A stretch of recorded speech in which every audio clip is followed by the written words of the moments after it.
What's up, guys? I'm Nobody Special, and we have a special guest with us today, all the way from the chicken coop.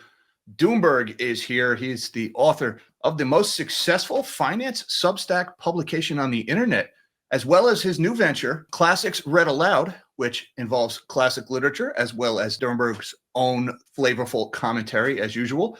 I will put links to both of those down below in the description. And we have a very important topic to talk about because Doomberg centers on finance, energy, and geopolitics. And those three issues are just crashing headfirst into each other right now in South America, here in our own backyard. Areas like Venezuela, Argentina, Colombia. And Doomberg is going to help us make some sense out of what's going on here, as well as the impact for Americans, in particular American farmers, and our economy. Doomberg, thank you so much for joining us again, and welcome back to the channel, sir. It's great to be back. I certainly enjoyed our prior conversation. I'm looking forward to another fantastic one. Yeah, I really enjoyed our last one. The last time you came on the channel, we kind of went all the way around the world, but we're going to zero in on South America today because there has just been this slew of headlines over the last 2 months, but it's gaining a fever pitch recently. I want to start with what's going on with Venezuela. We've been slowly amassing just an enormous battle fleet in the Caribbean Sea. I'm just going to read off a couple of the ships that we've got there. We've got the amphibious assault ship Iwo Jima, which is essentially a light carrier. The amphibious transport dock San Antonio and Fort Lauderdale, with more than 2,000 Marines aboard those two ships. A Ticonderoga-class cruiser, 3 Arleigh Burke destroyers, a littoral combat ship, a Los Angeles-class nuclear attack submarine, and now, last week, the largest and arguably most powerful warship in human history, the Gerald Ford and its carrier strike group, were ordered to the Caribbean from the Mediterranean. So there's another aircraft carrier and 3 more destroyers, 13 warships, plus logistics support vessels. This is all under the umbrella of fighting narco terrorism. What the hell is going on in the Caribbean with Venezuela? And is this really what they're telling us it is? So I should start with a disclaimer.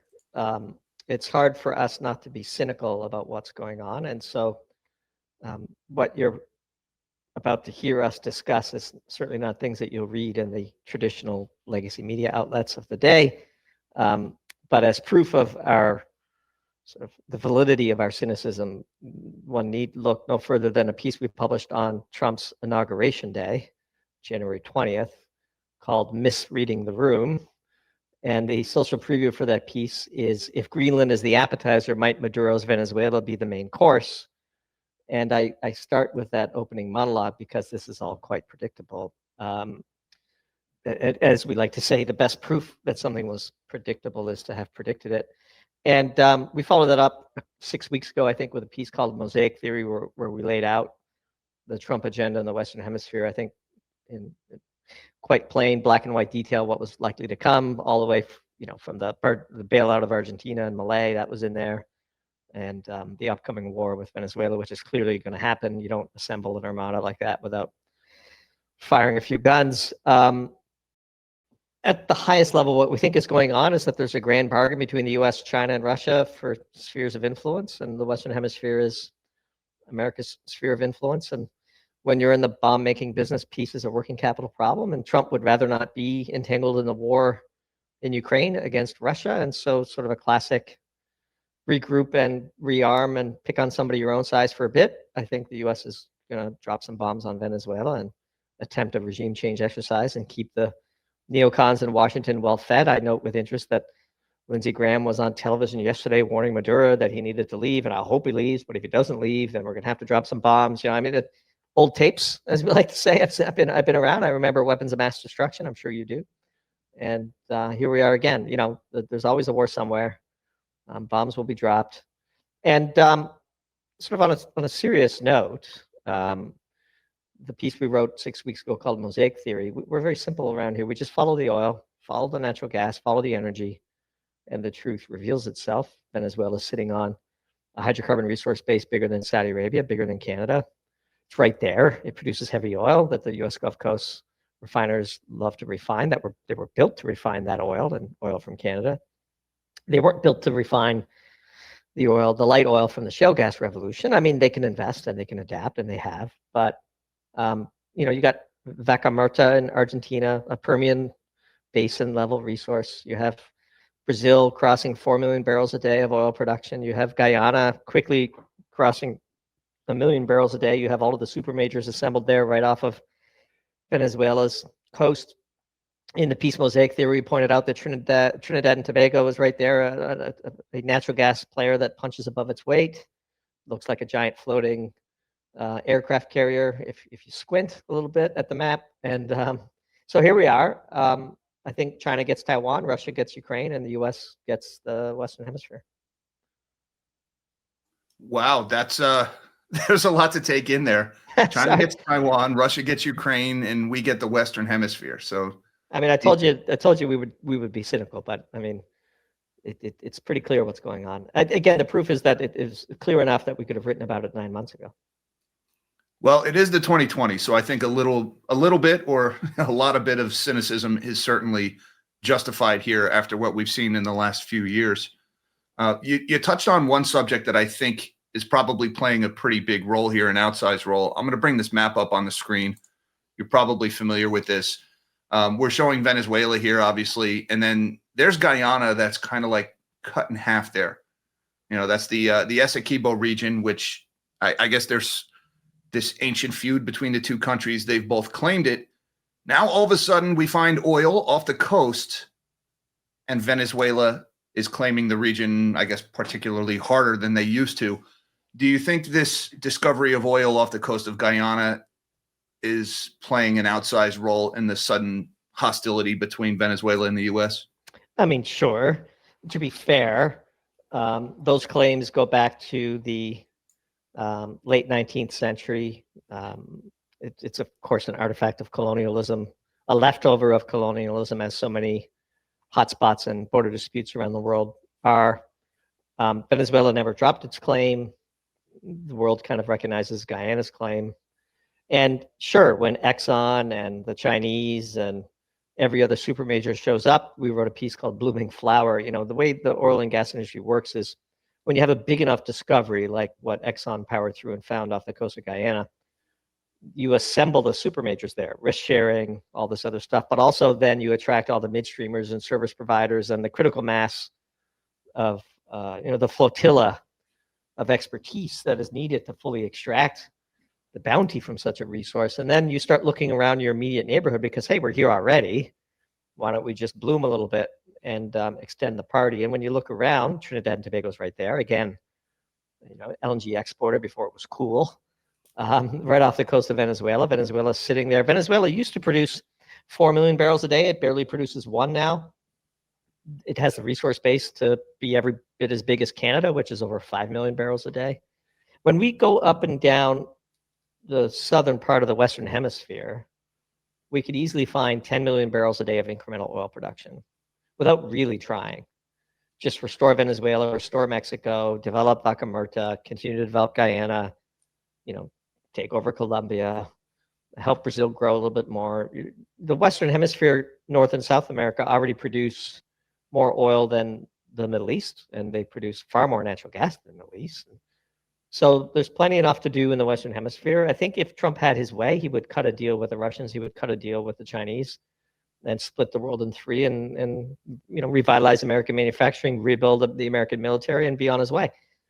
He can't really do that because the neocons always want war. There's 80% of Washington, D.C. is what we call the uniparty. He does not have majorities in Congress. I mean, there's no distinction between, let's put it this way. The overlap in the Venn diagram of Republicans and Democrats in D.C. is much higher than the media would have you believe. And Trump is the true outsider. And so I think Venezuela is, keeping Marco Rubio distracted while Trump gets done on the economic front what he wants to get done. Now, you touched on Colombia there very briefly.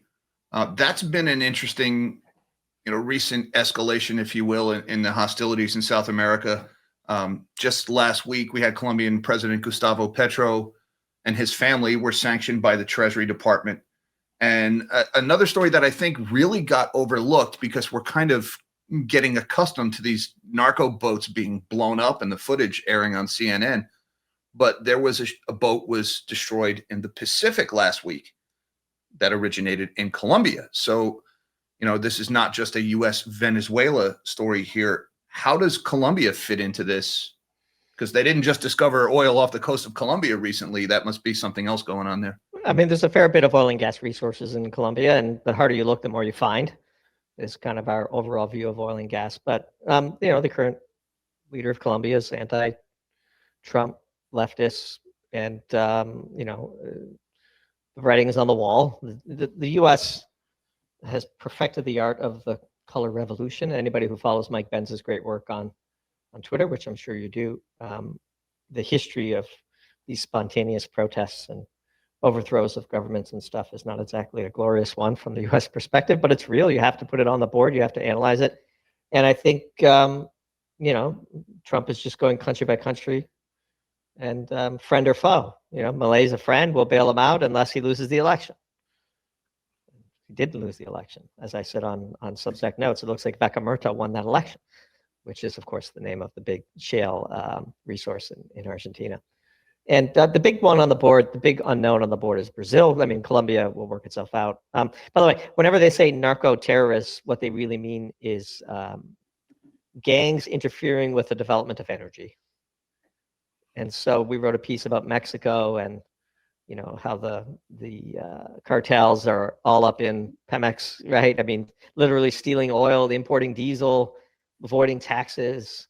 They tap pipelines and then suddenly there's big explosions and dozens of people die. And it's a mess. Mexico's oil production is down 50%, right?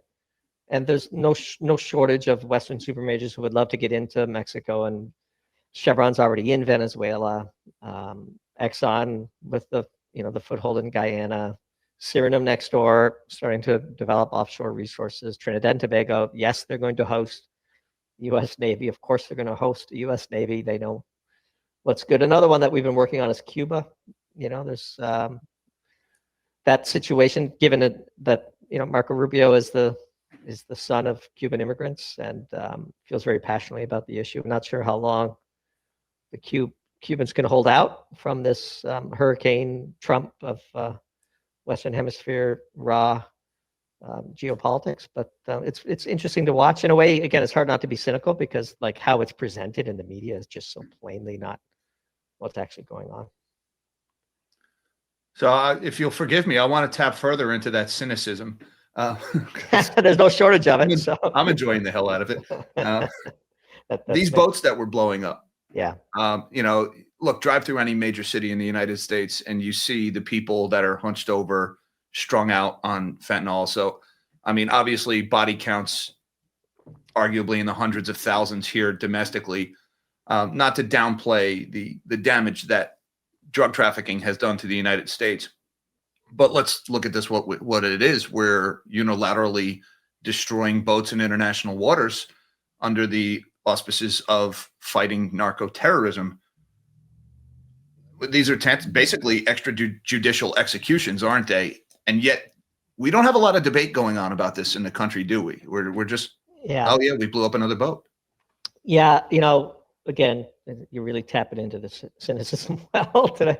Look, I think I give Trump full credit for taking on the fentanyl issue head on, making it core to his negotiations with China, slamming the Canadians to do far more than they're doing. We wrote a piece highlighting just what a sieve the Canadian border is and how much fentanyl actually crosses it. And we got, Canadians have a way of sort of thinking themselves as more innocent and pure than their leaders actually are, which is just testimony to the power of British propaganda.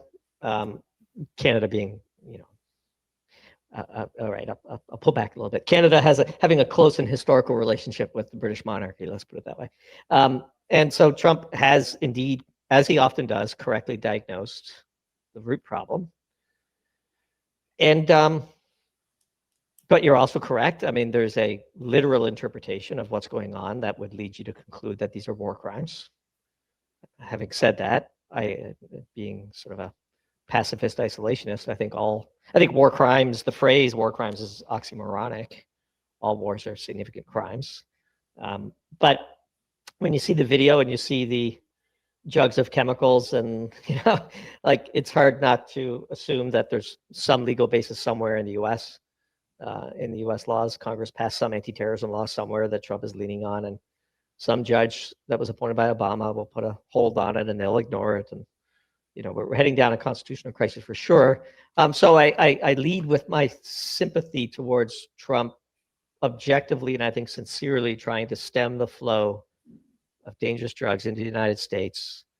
The body count that fentanyl has stacked up of mostly military-aged young people is profound. 100,000 a year is devastating. And so what we were doing, what the U.S. was doing, wasn't working. And as uncomfortable as these new tactics may seem, both can be true. They are, I think, objectively war crimes, and nobody's going to be charged. And so a crime isn't really a charge until a prosecutor brings a crime isn't really a crime until a prosecutor brings a charge. And who's going to prosecute Trump over this? One thing that is for sure with Israel and Russia and Ukraine and Palestine and now Trump, like the ICC is over. I mean, there's no more International Criminal Court to speak of. That institution has, passed its best by date.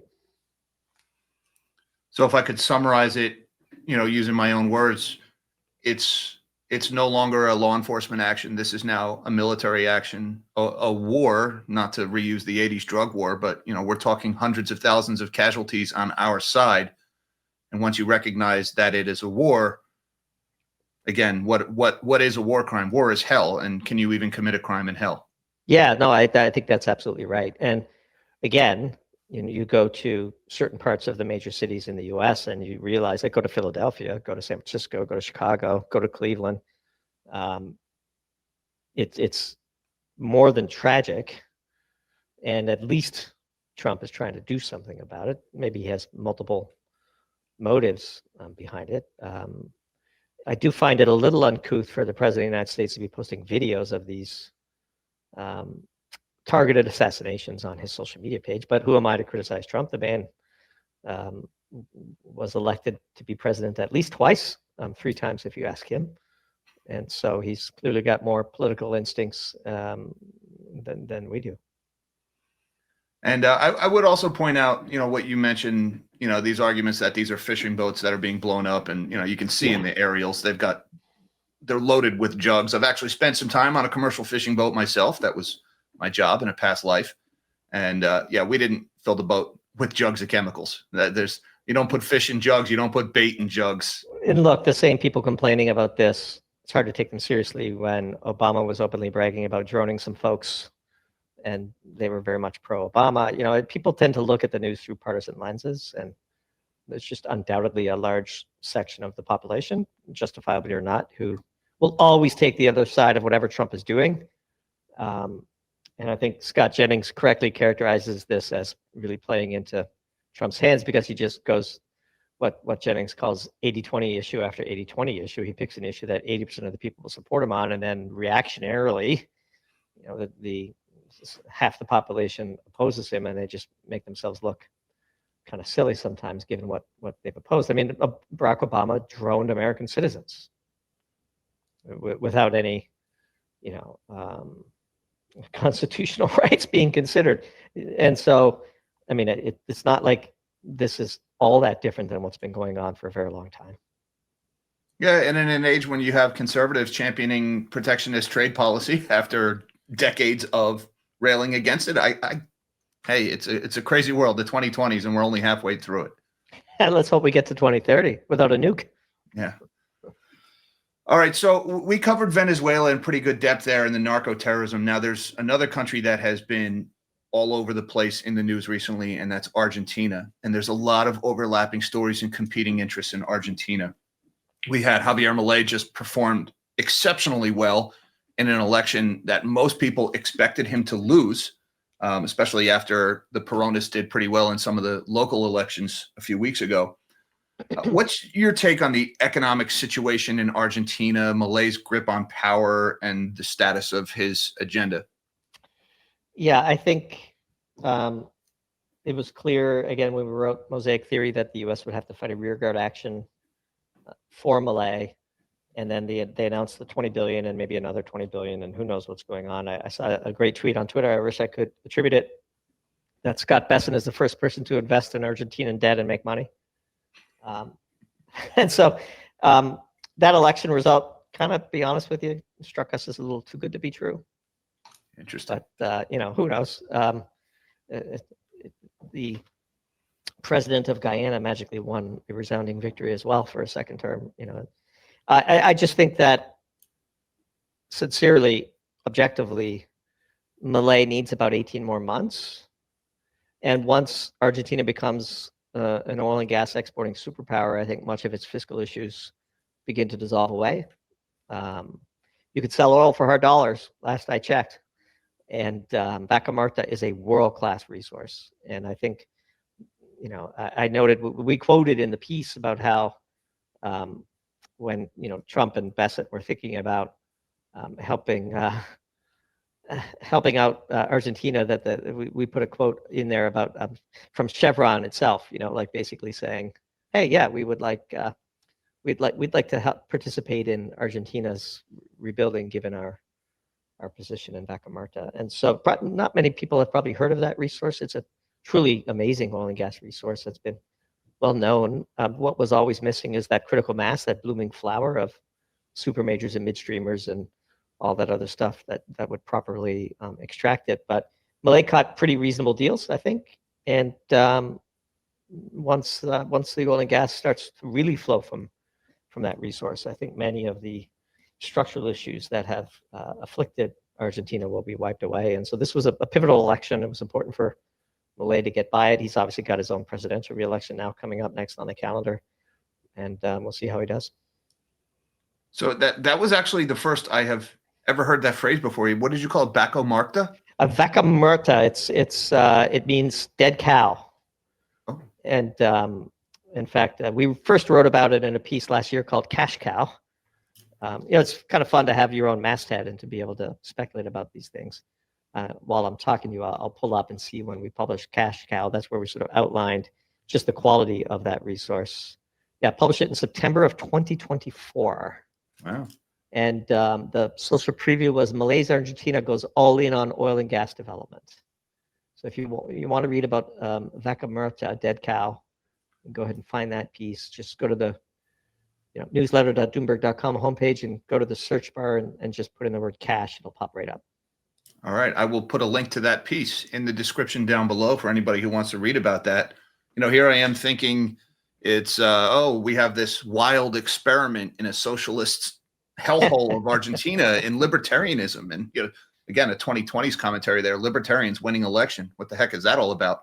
And here I am thinking we want to support this fledgling libertarian, and no, there's oil there, and that's so one of the great mysteries of our time, and we believe one of the primary reasons that Doomberg has been as successful as it has been, is that so few people start with energy.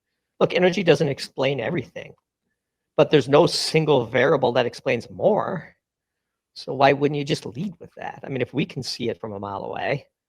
Again, we wrote Misreading the Room on Inauguration Day, January 20th, while everyone was, watching the proceedings in Washington. We were publishing about how this is probably not a good day for Maduro. And here we are, not quite Halloween. And we've got, but nobody would confuse the armada that's assembled in the Caribbean with the one that assembled outside of Okinawa. But it's sizable, it's powerful. And broadly speaking, history teaches us that when you reach a certain critical mass, the guns start firing. And you mentioned how it all starts with energy. Well, there's another take on energy, and that's food, right? What is food but energy for biological organisms? And on the subject of Argentina, the American farmer has been pretty much left by the sideline here, right? We've got the farmer has been the obvious punching bag for the Chinese in the trade war by not buying soybeans from the United States. They're putting pressure on Trump's base. They have been buying soybeans from Argentina and Brazil. So when we come in and bail out the Argentinian government with this $20 billion, maybe $40 billion swap line, farmers are kind of left scratching their heads. And then we have a deal announced recently where we're going to buy Argentinian cattle. And, American cattle ranchers earlier this decade were just bludgeoned by the 1-2 punch of drought and the bottleneck at domestic meat packers. I think they were expecting some relief from President Trump. Instead, we're subsidizing their competition. So where does this all leave the American farmer here? And is there any light at the end of the tunnel for them? Yeah, Chinese owned meat packers, I might add. But I digress. It does appear as though the fate of the American farmer was high on Scott Bessent's agenda when he met with his Chinese counterparts overseas to flush out the framework for what one suspects will be a trade deal, a détente in the trade war between the U.S. and China. Milei selling an enormous amount of soybeans to the Chinese advantageously probably wasn't the best look as he was heading, hat in hand to Trump for a bailout. I'm sure that was also discussed with Milei during the recent negotiations. In the end, I think the price action in the soybean market tells you that the market believes that Trump is going to take care of his base. It's hard to be a farmer. The long-term real price of all commodities is lower. And so, but you're correct. I mean, if you did a canvassing of the heartland and went from farmhouse to farmhouse and asked them how they voted, I mean, I don't think you'd find too many Harris voters as you knocked on each of those doors. But Trump has, I think, understood that there's significant pain, and there will be probably a bailout. I mean, one thing that you can always bet on in the U.S. that there will be a farm bill that makes its way through Congress with bipartisan support. Not the least because there's 2 senators from every state, and that means flyover country gets a lot of senators, and that's why we have 10% ethanol in our. It's partly why we have 10% ethanol in our fuel tanks and so on. So that's why you can't start a weed whacker for the last 20 years because of the structure of the United States Senate. I got 2 words for you, my friend: wreck fuel. Go get that 90% octane wreck fuel off to the side there. Fill it in your generators and your small engines, and you'll be just fine. No gummed up carburetors in the chicken coop, apparently. That's right. Learned my lesson the hard way. So there's 2 more countries that I want to touch on in this South American geopolitical quagmire here. One you mentioned earlier was Brazil. Brazil is an interesting player here, obviously the B in BRICS, so a big effort to de-dollarize. They deal a lot in commodities. The Brazilians were part of the deal involving soybeans with the Chinese to avoid buying domestically. But Brazil also has something of a history with Venezuela. Brazil does not recognize the Maduro regime, and Brazil actually vetoed Venezuela's membership in BRICS when they applied. So is Brazil a player here in this potential conflict with Venezuela? Are they just going to stay out of it, or how do they fit into this whole mess?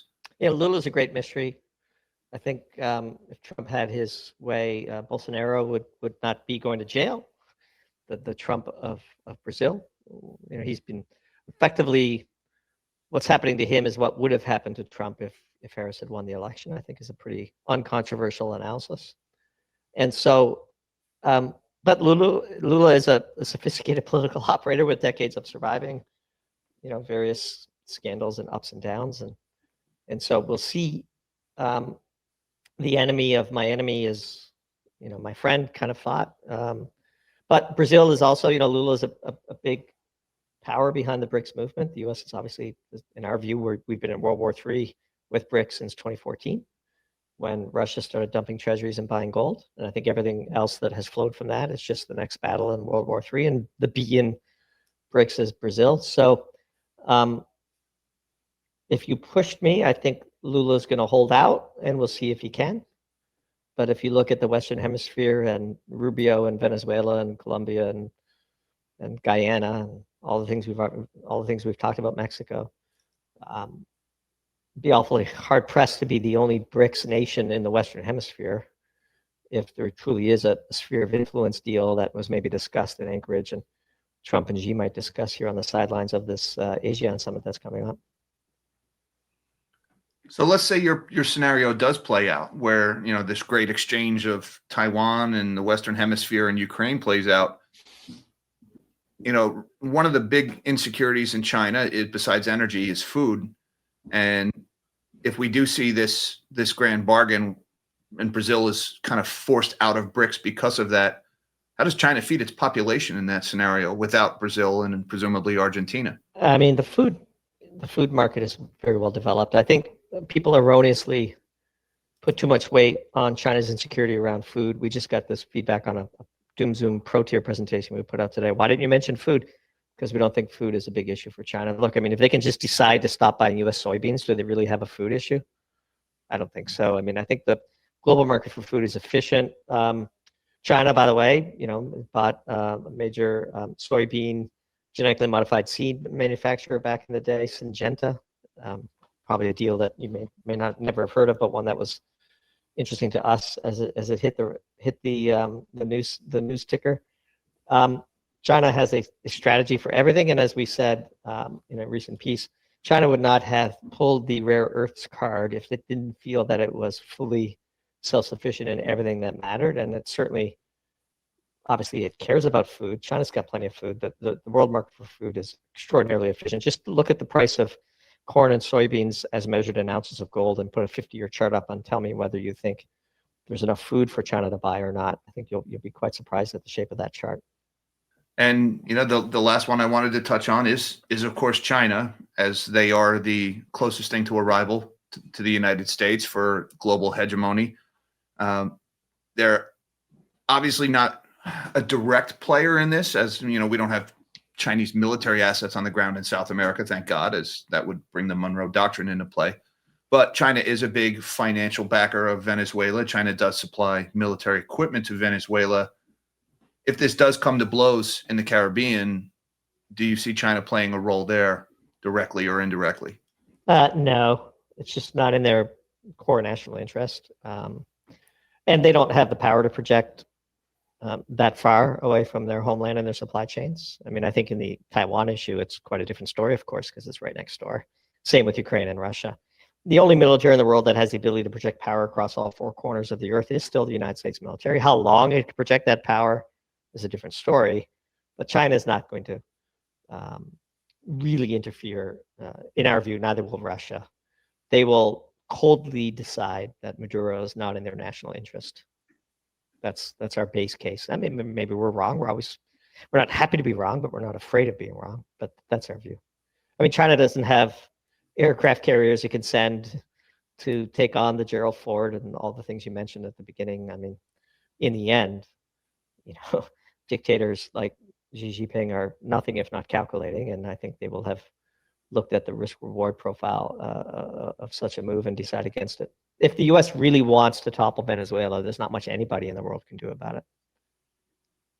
Do you think Maduro survives this, or do you think there's some kind of, a Mako or a taco deal to be made where Maduro manages to stay in power here?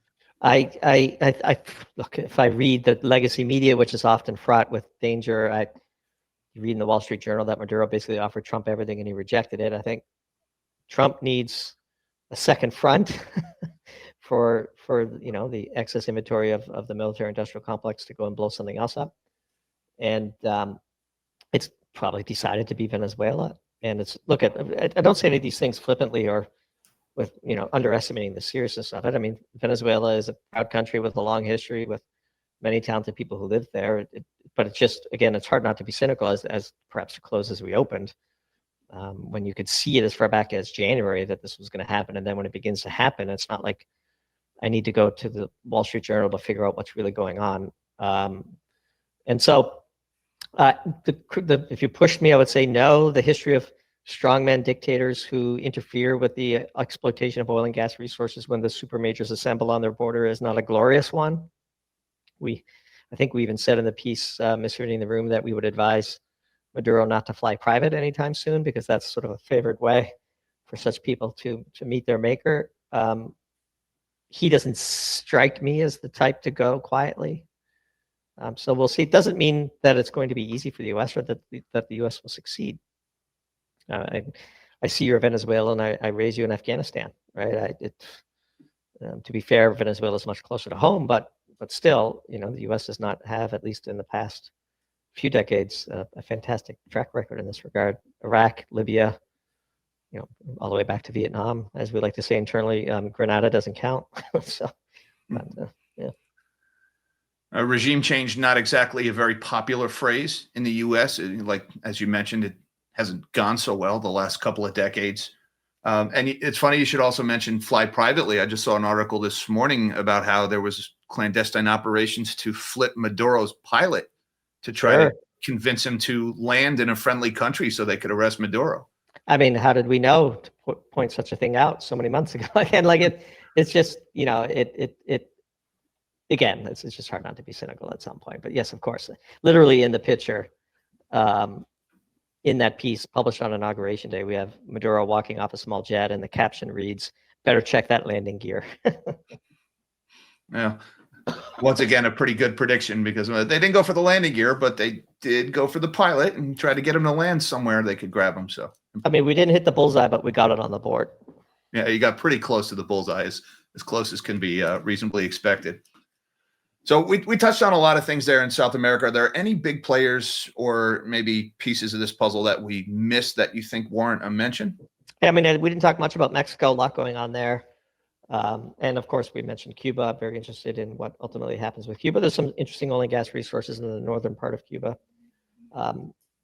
And of course, as much as we talked about Lula in Brazil, probably the most energy-rich country in that region is Brazil, growing oil and gas production quite rapidly.